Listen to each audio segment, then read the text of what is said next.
Welcome back to Tuesday with Tim, the podcast that touches on all things related to brain injuries among children and those who have been inspired and impacted by my son, Luke. My guest today is Megan Chisholm from Zionsville, Indiana. Megan, thank you so much for joining us today. Thank you, Tim, for having me. Well, Megan, we have a lot to cover and to unfold, but if you could tell our audience what happened to your twins, Levi and Lainey. Yeah, so unfortunately on November 28th, we had a parent's worst nightmare happen to our family. Actually, both of my twins were found in a friend's pool, and both of them had drowned. I found them and pulled them out of the pool and began CPR, and we immediately called 911. It was the start of a journey that we're now on. And when we got to the hospital, we didn't know the future. We had two babies in the ER in critical condition, and we just didn't know what was to come. In the next few days, our Lainey woke up as a true miracle, with no complications from the drowning. And we truly witnessed a miracle in front of our eyes. A couple days later, we were praying the same would happen with Levi, and it didn't. Levi suffered a severe brain injury as a result of the accident, and we began a journey of fighting for his recovery every day since that day. So it's been a nonstop marathon since November 28th, 2020. How old were they at the time? 22 months old. So not quite 2 years. And, Yeah. Obviously I've been through the same journey, but every brain injury is different. What did you feel like the doctors were telling you about Levi at that time? So, the doctors were pretty blunt. They sat down and they looked at us and they said, Levi will never walk again, talk again, eat again. Basically he won't have a quality of life. And I just looked at them and I said, well, there's still hope. And that was the mentality I took. We during the hospital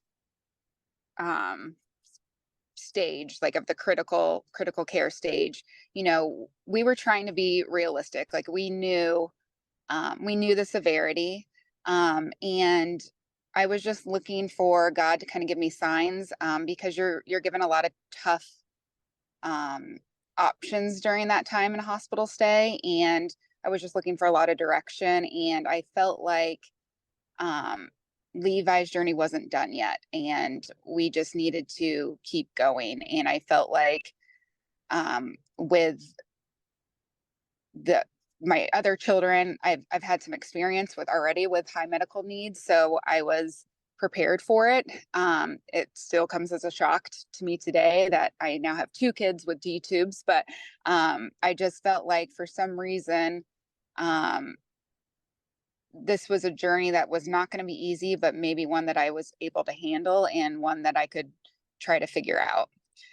When I sat in that hospital room, I said to myself, there has to be somebody that knows how to heal the brain. Like, this cannot be the end for Levi. He had too much life and spunk and wit and charm. And, my baby boy, like, this cannot be the end for him.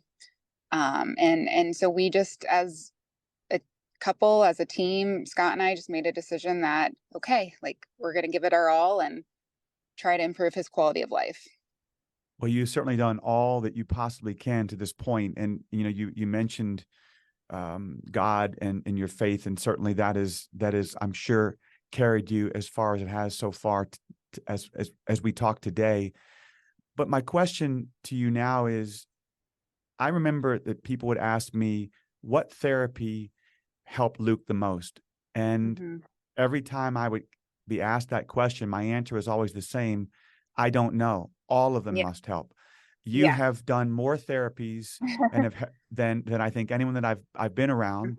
Can you share some of the things that you've done and what if there is an opportunity where you say, yes, this one helped, I could sense this helped immediately.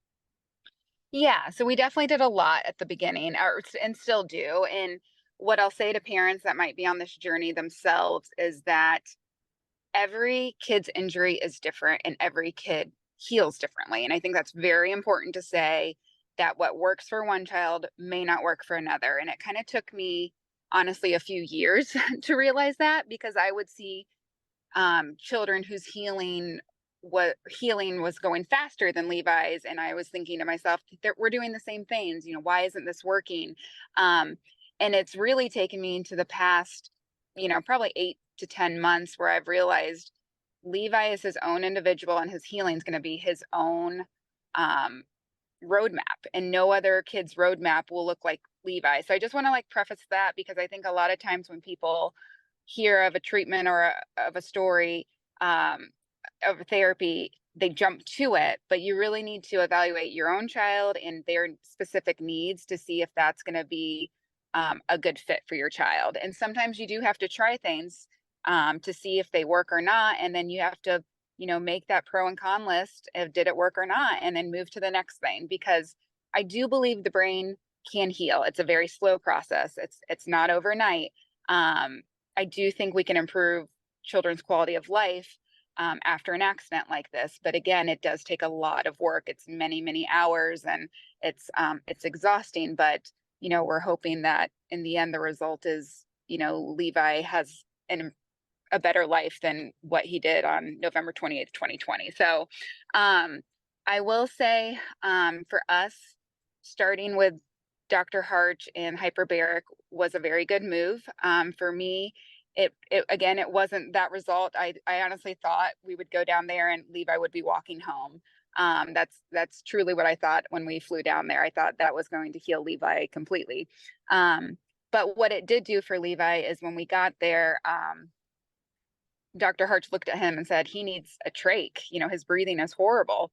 And I was like, no, please. I just didn't want to have to go to the, New Orleans hospital and have a trach put in Levi. We were already so far from home. And he said, but let's do 5 dives. And if his breathing doesn't improve after the 5th dive, you've got to go to the children's hospital.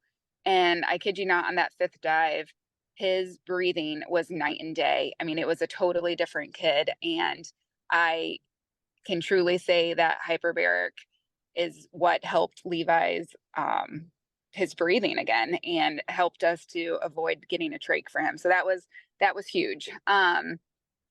So we did that. We've done stem cells. We've kind of done a lot of different therapies. We have now that I would also say seeing a chiropractor regularly also helped Levi. It's, again, most of these things I never even considered before. I'd never done alternative therapies, didn't know anything about these things. And I'm fortunate that through social media, people would reach out to me and suggest things. And when we took Levi to a chiropractor, we did an intensive, and they were able to regulate his system so much. He used to have horrible night sweating and would just be drenched through the night because his nervous system was so ramped up. And once we started getting him adjusted, his nervous system was able to calm down, and the night sweating stopped. So we again saw an immediate change in from that therapy. When I started blending food for him, as opposed to feeding him the formula food, through that's provided by the hospitals, he finally stopped vomiting, and his color came back. So we saw a huge improvement from just me blending food at home versus doing the alternative. We also started with MNRI from day one, which is a type of therapy that's neuro-based to try to, it works with primitive reflexes. And we have done that therapy also pretty much since the very beginning. And I do believe that has saved Levi's body, where, she would come 6 hours a week. So 2-hour sessions 3 times a week. and it would just help keep his body in alignment and working on the primitive reflexes. And so that's something that I did see positive outcomes from. Recently, we added DMI, which is more of a movement-based type physical therapy, and we're seeing really great outcomes from that as well. So that's been a really huge plus for Levi's team. And then we have also gone to Mexico, to Monterey, to a treatment called neurocytonics, and we have done that twice now. And I do feel like, we could actually see data where they do an MRI and they do what's called a DTI tractography, and he has grown over 2,000 new neural tracts in the 8 or 9 months since we started that. So, we can see the growth there, and it's honestly like a new baby. With these new neural tracts, we have to teach them and myelinate them, and we are seeing a lot of progress happening this year that we haven't in the past. So a lot more awareness, a lot of strength coming back, more purposeful movement. So it's taken, we're over 1,000 days on this journey now, and it's taken me every bit of that to truly figure out what Levi needs. And things come and go, and I change it based off of his needs. When we got back this past time, I knew that his nervous system needed to calm down again. So we just did craniosacral, which is another therapy that helps calm his nervous system. We, so there's so many, and that's why I don't want to overwhelm parents who might be listening to this. But I think the important thing, if you're on this journey, is, make a list of all these different types of things, and then try to evaluate, like, is it my child's nervous system right now that needs to be calmed? What helps that? So craniosacral, chiropractor, the things of that nature. Is it my child's ready for movement? So what type of therapies will help get my child moving again? And, so I think that you kind of have to take that approach and just not just jump to what everybody else is doing, and just really evaluate your individual child's needs.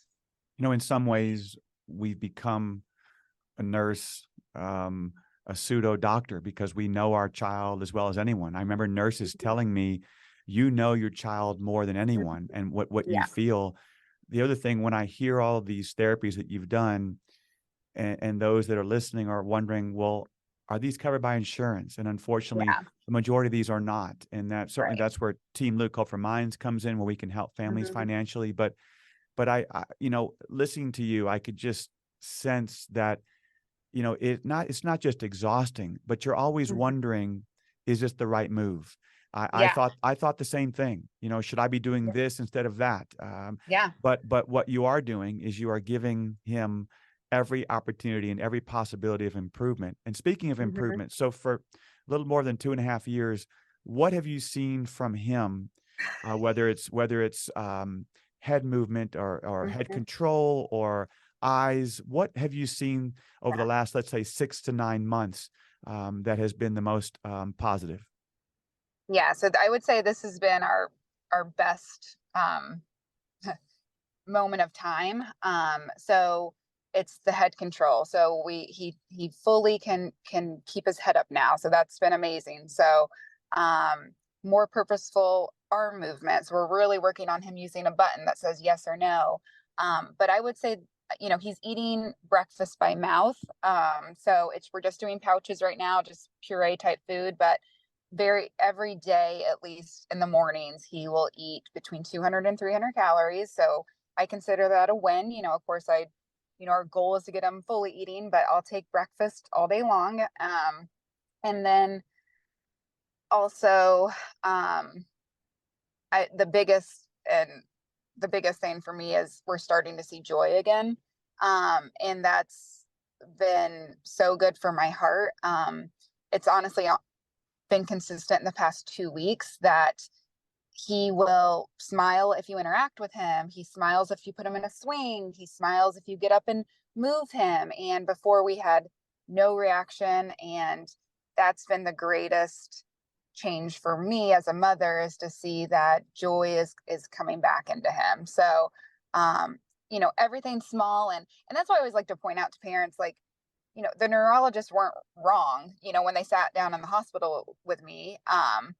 He doesn't walk, he doesn't talk, he is starting to eat, um, but I'm not going to give up fighting for those things. And it might take me the rest of my life, but if I can get there, and we're getting these changes and improvements, like I'm not going to stop trying to improve his life right now.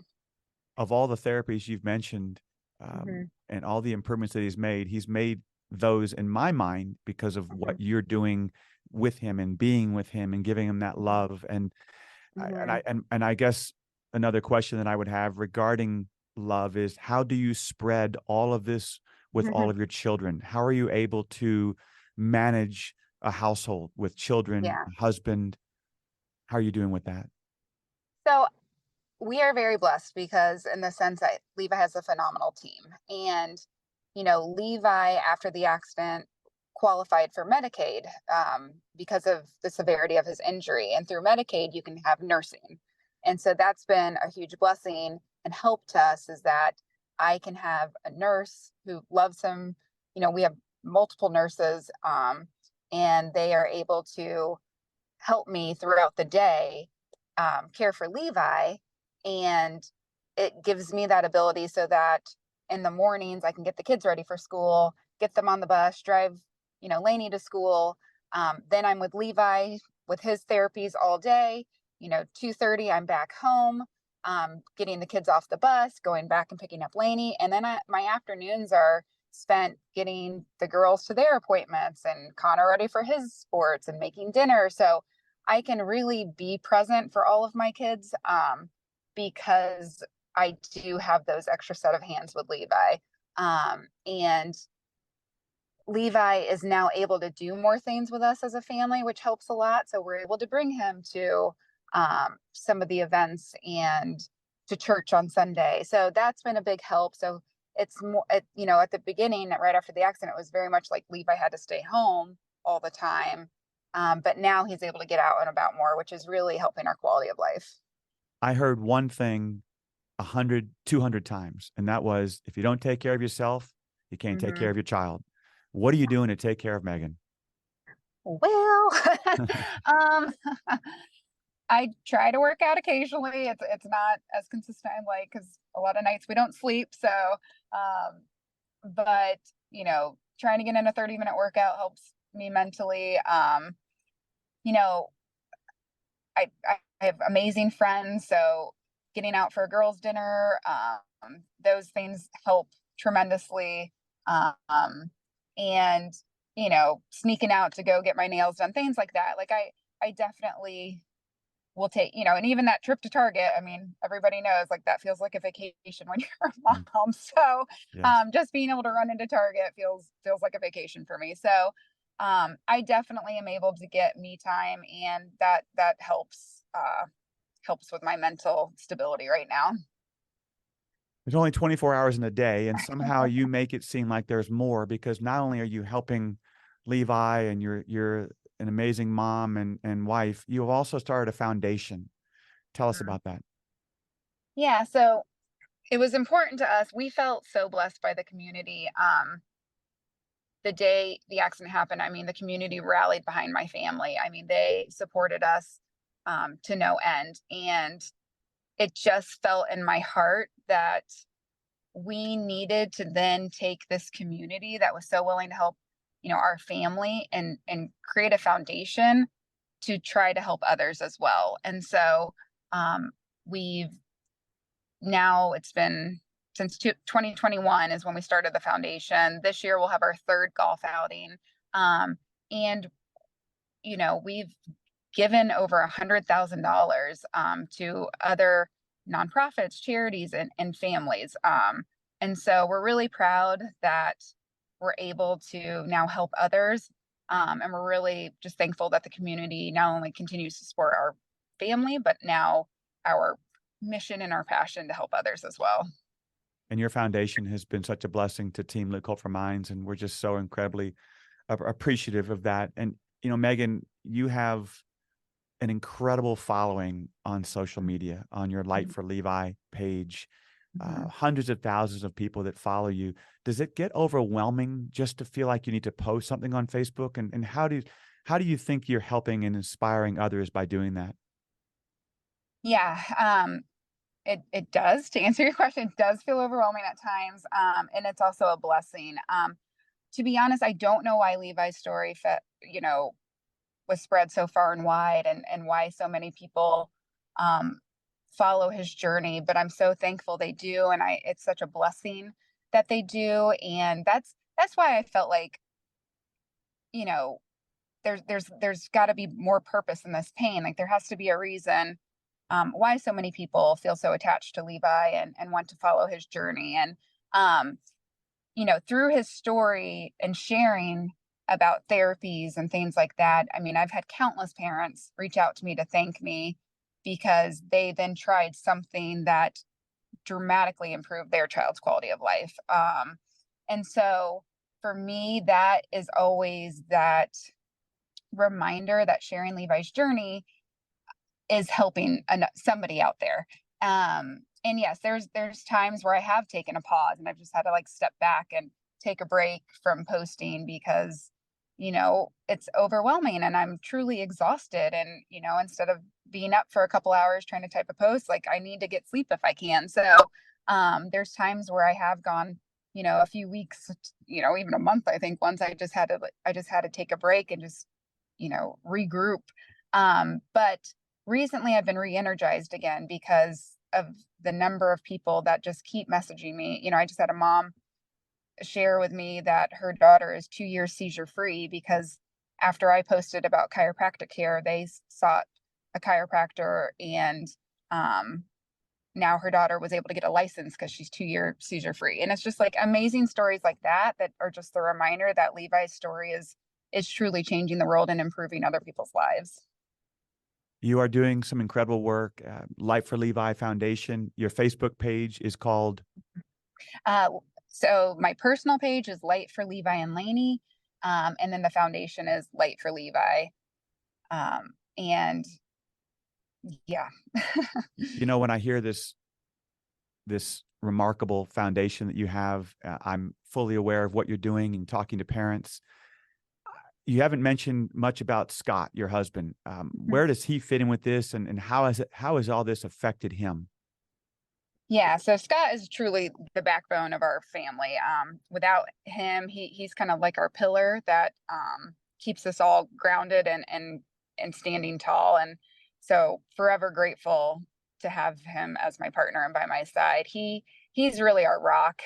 He's kind of the person that when I need someone to step in with medical professionals, I ask Scott to do it. And he's the person that, I had to stop working. We used to be a dual working household. And after the accident, I had to stop working. And Scott, had to maintain his job and this crazy life and continue to do what he does on a daily basis on top of not being able to sleep with, two special needs kids at home. But, he's truly an incredible father and husband. And, he really manages, you know, maintaining working and kind of getting Connor back and forth and picking up Laney and we're such a good tag you're it type team. Like, if somebody's needed, we know they're there at the phone call. I can, I sleep in a different room with Levi and I can just call him and say, hey,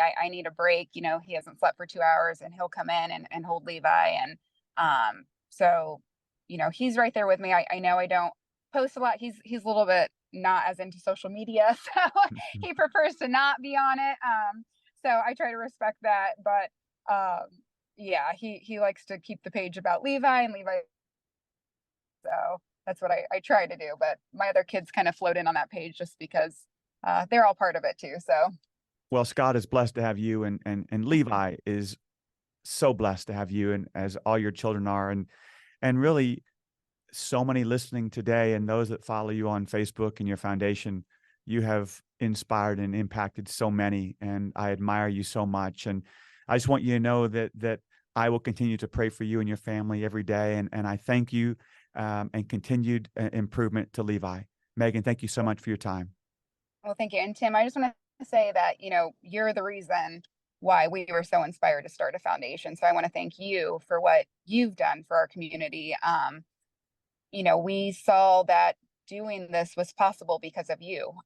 You had such a large following and such a incredible impact on families, and that's why we really thought, Levi too had that type of following, like Luke does, and we knew we could help touch more families and more lives, through both of our son's stories. And so I just want to say thank you to you for everything you've done, because without your help, I wouldn't be where I am today with Levi. So thank you so much. Appreciate it, Megan. All the best to you and your family. Okay.